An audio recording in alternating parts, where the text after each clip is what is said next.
see it all the time. A new CEO comes in, changes accounting policies, and all of a sudden, assets appear, or they disappear. Why? Revenues increase, or revenues disappear as well. What causes that? How can we justify these changes? Let's take a look at Tyco International. Hey Dennis. Oh, hey Mark, how's it going? Oh, pretty good. How about you? I'm doing well. Actually, I'm thinking about buying another artwork, and I need someone to help me make some decisions. Wow. I think you just bought one last week, right? Oh, yeah, but this one is Picasso's artwork. It's really hard to find on the market. Wow, let me see. Oh man, it's really a Picasso. I think it's really fit your dining room, right? Oh yeah, I think so. But this one's a little bit pricey, so I'm not sure if I can afford it. Man, don't worry about that. We can always get a personal loan from the company, right? Company gonna pay for everything. Oh yeah, actually you're right. I've been working for Tyco for more than 20 years, and you definitely deserve some compensation. Yeah, we definitely deserve some like extra compensation, right? Yeah, definitely. Oh, and by the way, I just got an email yesterday. Our accounting department sent me an email about they got some question about my company credit card. So actually, don't worry about it. I will talk to their department manager tomorrow. Let them know if they want to keep their job, they better shut their mouth. Oh, great! Cheers. Cheers. If you saw company executives acting like this, what would you do? Hello, sir. I found the loan agreement form that you asked me to fetch. Okay, let me take a look. Now, are you gonna get that to the board to get it signed? Actually not. I think I have the authority to sign the document. Are you sure, sir? You know what? If you want to keep your job, you better do whatever I tell you to do and stop asking questions. I just don't understand. I've been looking at these financial statements for a while now, and I can't find the justification for the jump in revenues. How do we go from making almost 29 billion to 34 billion in a matter of a year? That's nearly a 17.6% jump between 2001 and 2000. I would think these numbers aren't substantial, but I checked into our competitor, Siemens Worldwide, and although they seem to have relatively the similar ratios for current ratio and gross margin, the operating margins are way off, with us having 0.18 for 2001 and Siemens having 0.03 for 2001. And it's strange that the growth in other long-term liabilities is relatively similar, even though the CEO signed a loan worth millions of dollars. I don't know what's going on, but I feel as though I should talk to the internal investigator. Hello. Hi. Sorry to bother you, but I've been going over these numbers with our numbers, and nothing seems to add up.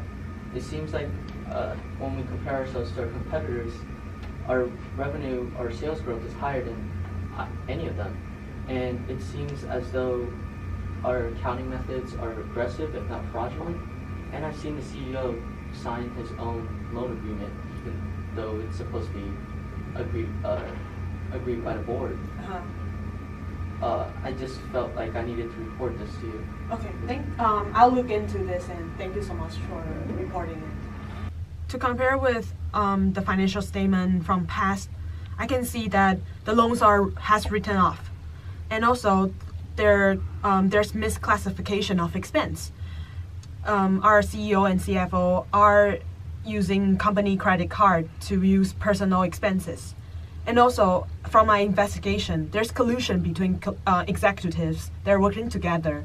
I better call SEC. So we know that you reported this to the SEC. What caused you to do that? So it is my responsibility as an internal investigator to not be involved in the corruption. Okay. And we've already heard about what schemes you think you've identified that you passed on to the SEC, but what caused them? What motivated them? What's that fraud triangle? For the opportunity, they are all executives, so they have the assets, and also they're high in the company. They are in the high level of the.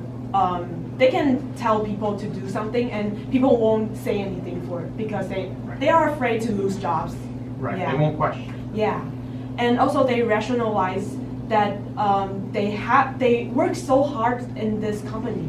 They want to get what they earn for how and also there's pressure.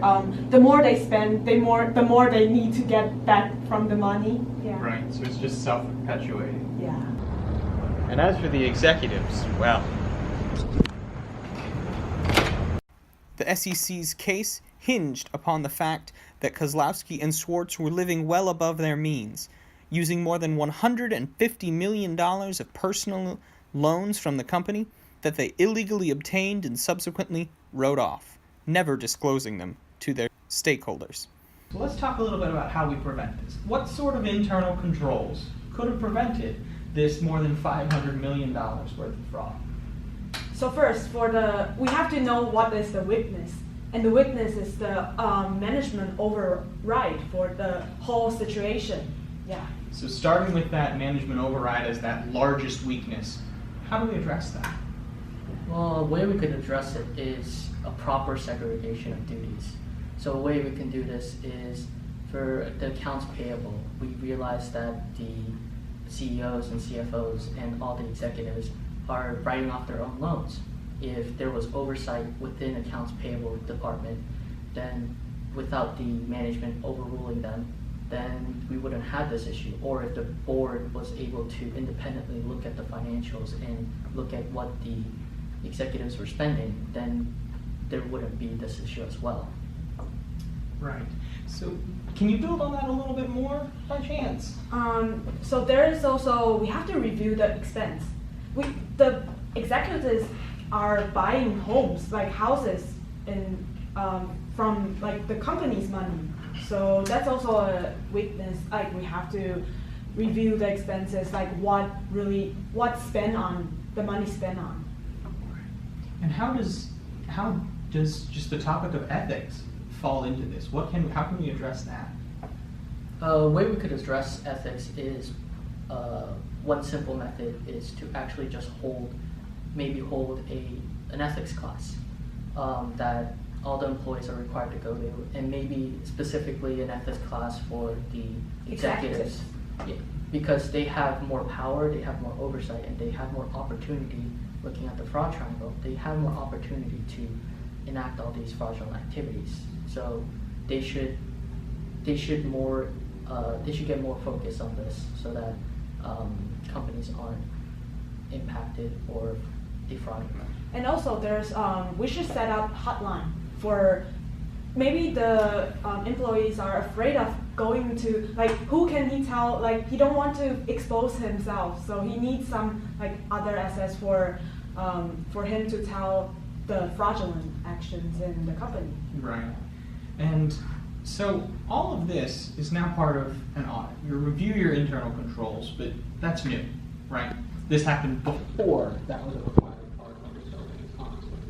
So when it comes to the audit, how can the board get involved? The board could get involved by creating an independent audit committee. So this committee formed by the board members could strictly be to oversee the auditors, so the public accounting firms that were overseeing, and with the Sarbanes-Oxley, public audit firms who audit public firms are required to actually review internal controls now. So whether they are efficient, whether they are effective in detecting fraudulent activities, or to make sure that there is no material misstatement due to internal controls. Right. And the weakness is that even though there's a board for this company, but it doesn't really help for oversight the whole company, because the executives just pass through the board and then sign off loans and stuff. So this is also a weakness for the company. Yeah, so we would need a stronger board to oversee the public company and make sure that all the board members are independent and actually looking for the best interest of the shareholders or stakeholders. We've seen what Dennis Kozlowski and Mark Schwartz would do, but the question remains, what would you do? That's all for this episode of What Would You Do? Thanks for watching and have a great night.